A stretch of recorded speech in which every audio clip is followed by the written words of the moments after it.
बिस्मिल्लाहिर्रहमानिर्रहीम। अस्सलाम वालेकुम व्यूअर्स। आज के वीडियो लेक्चर में हम फ्लूइड डायनामिक्स से रिलेटेड सम न्यूमेरिकल्स को सॉल्व करेंगे which are very interesting and they are interesting because we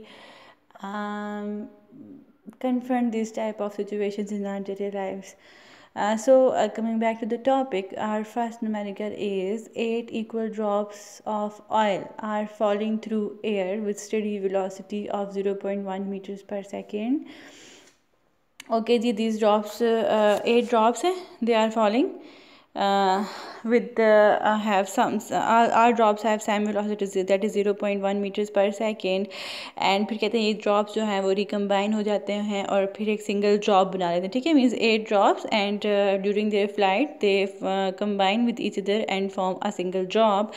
तो जब वो single drop बना लेते हैं तो फिर आप terminal velocity कैलकुलेट करेंगे कितनी होगी इसकी drop की. ठीक है, तो उसके लिए जी हमें वेलोसिटी दी हुई है इतनी और हमें टर्मिनल वेलोसिटी का फार्मूला पता है जो कि इतना होता है. ठीक है, और हमें वॉल्यूम जो कि स्फेरिकल ड्रॉप्स हैं so they have volume of 4/3πr cube. Why we are doing this? Because in the equation number 1 there is r and we know rho because this is the viscosity of air. We know rho is the density of air. We know the density of air. We know the eta, which is the viscosity of the air, and we don't know what is r.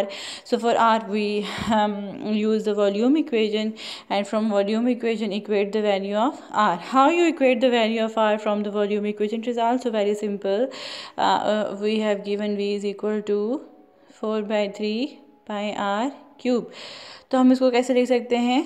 3v/4π is equal to r cube. Since we want single r, so take cube root on both sides. 3v/4π power 1/3 is equal to r. ठीक है, so in this way he get the value of r and since in equation 1 there is r square, so take square on both side of this one equation. Take square, so यहाँ पे जो है वो 2/3 हो जाएगा और यहाँ पे r square हो जाएगा. r इक्वेशन 2 हमारे पास आ जाएगी. फिर इस इक्वेशन 2 इक्वेशन 1 में जो आपने इक्वेशन 2 को इक्वेशन 1 में इंस्टेड ऑफ r पुट कर दें, in place of r put कर दें तो वो कुछ इस तरह से आ जाएगा. ठीक है, देखें इसने 2 रो जी और 9 ईटा को साइड पे लिख लिया है और 3v/4π को हम 2/3 को हम ऐसे लिख सकते हैं और उसने ऐसे ही लिखा है 2/3. अच्छा जी, इसमें से ना 3v में से उसने 3 वाले को अंदर रखा है और v को सेपरेटली बाहर निकाल के यहाँ पे लिख दिया. We can write it in this वे.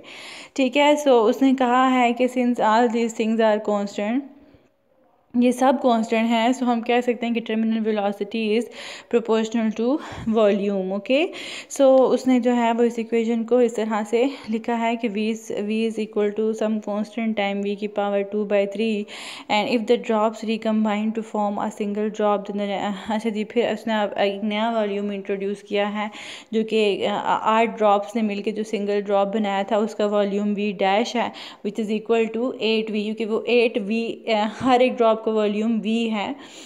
तो ज़ाहिर बात है एक सपोज सिंगल ड्रॉप है तो ये बना है 8 छोटे छोटे ड्रॉप्स को मिला के, तो हर एक ड्रॉप का अगर वॉल्यूम v है तो इसका टोटल वॉल्यूम 8v हो जाएगा ना.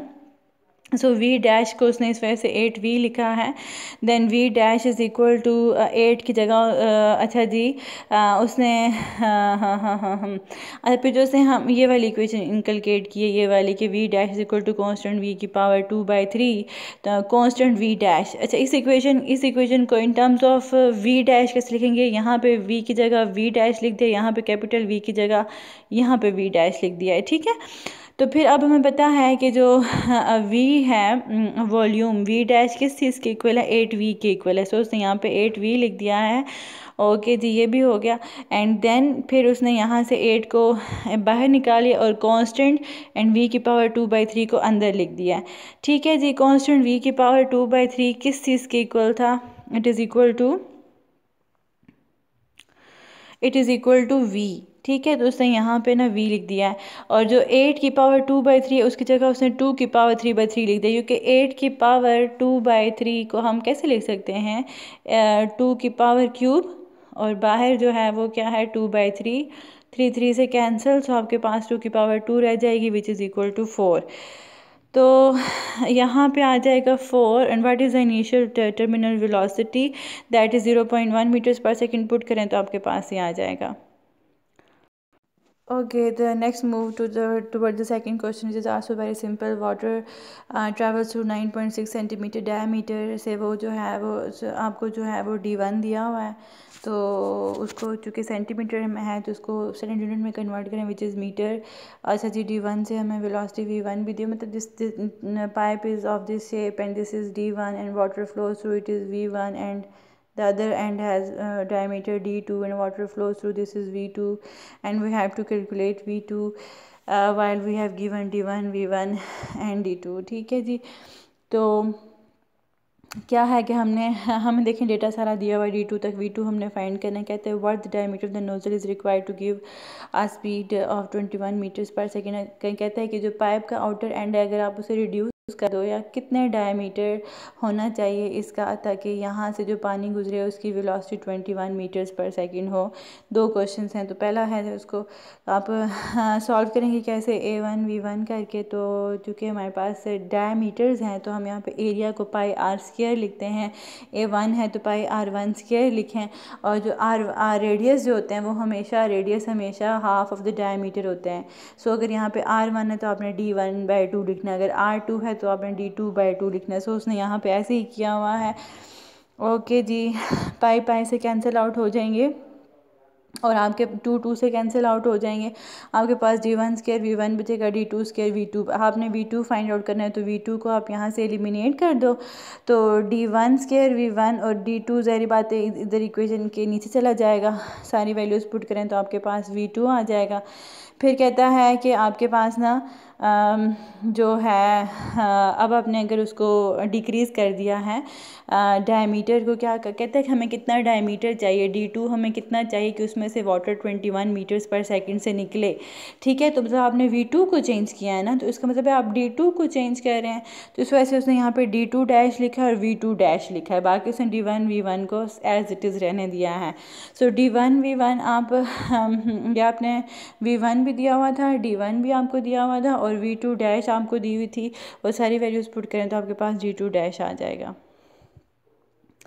फिर कहता है कि fish tank has dimension of 0.3 meter wide, 1 meter long है, विड्थ दी हुई है, लेंथ दी हुई है, हाइट दी हुई है. उसके मतलब इन अदर वर्ड्स आपको वॉल्यूम दिया हुआ है. ठीक है, if the filter should process all the in the tank every 3 hour, time दिया हुआ है 3 आवर है तो 3 hour is not a standard unit converted into standard unit.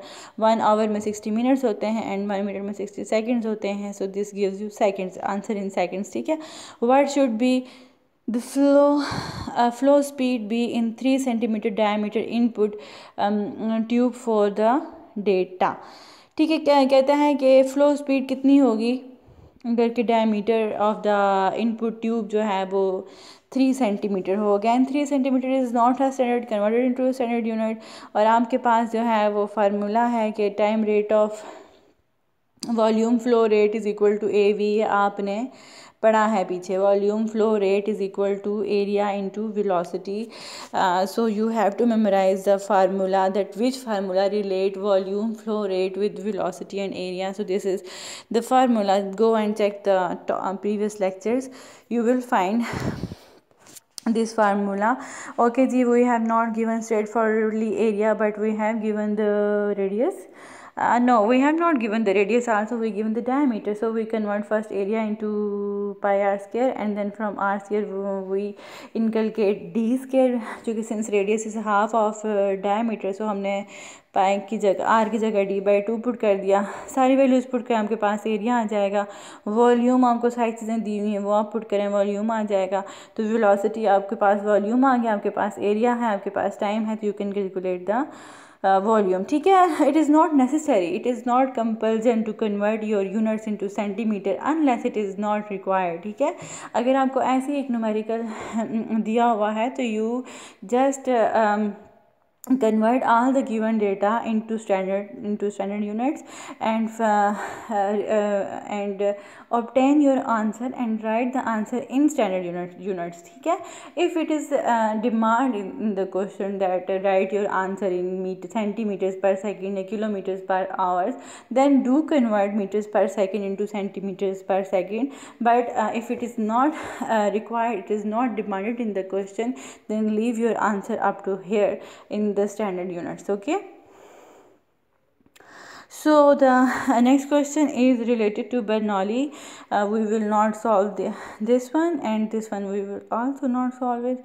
This is also Bernoulli equation, so we will not solve them. Okay, the solution assignments of chapter as far as concerned, so we will also discuss is certain globular protein particle has density of this much kilogram per meter cube. It falls through pure water. जिसकी density इतनी है. Terminal speed is 3 centimeters per hour, converted into meters per second, which are the standard units, and find the radius of the particle. Okay, ji. So again we will go toward the terminal speed formula, and since we are required to find out the value of r, so eliminate r from this one equation, that is by multiplying 9 eta with v and dividing 2g rho. You will get your answer. This is very simple.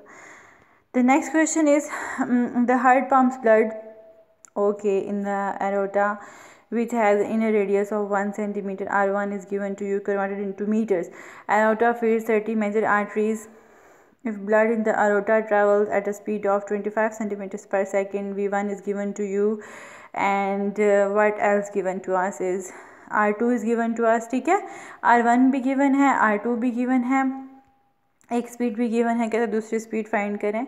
तो आप ज़ाहिर बात है वही अभी मैंने आपको बता दिया था formula, pi r 1 square pi r 2 square, वो उस तरह से करें तो आपके पास ना. अच्छा, यहाँ पे एक और चीज़ उसने इंट्रोड्यूस कर दिया है कि जो है ना हमारा अरोटा, उसके अंदर 32 मेजर आर्टरीज़ हैं. तो आप यहाँ पे A2 V2 के साथ ना N को भी डाल दें. ठीक है. तो ये सारी वैल्यूज़ पुट करें, आपके पास आंसर आ जाएगा. This is also Bernoulli. Okay, जी, do this one equation. This is also very simple. A tank full of water has near which is air has a speed of, I think you haven't did this one question, ठीक है, because it is not included in the syllabus, omitted. And what next is 5 number is also from the Bernoulli equation, so leave it also. These are your numericals. Thanks for watching the video.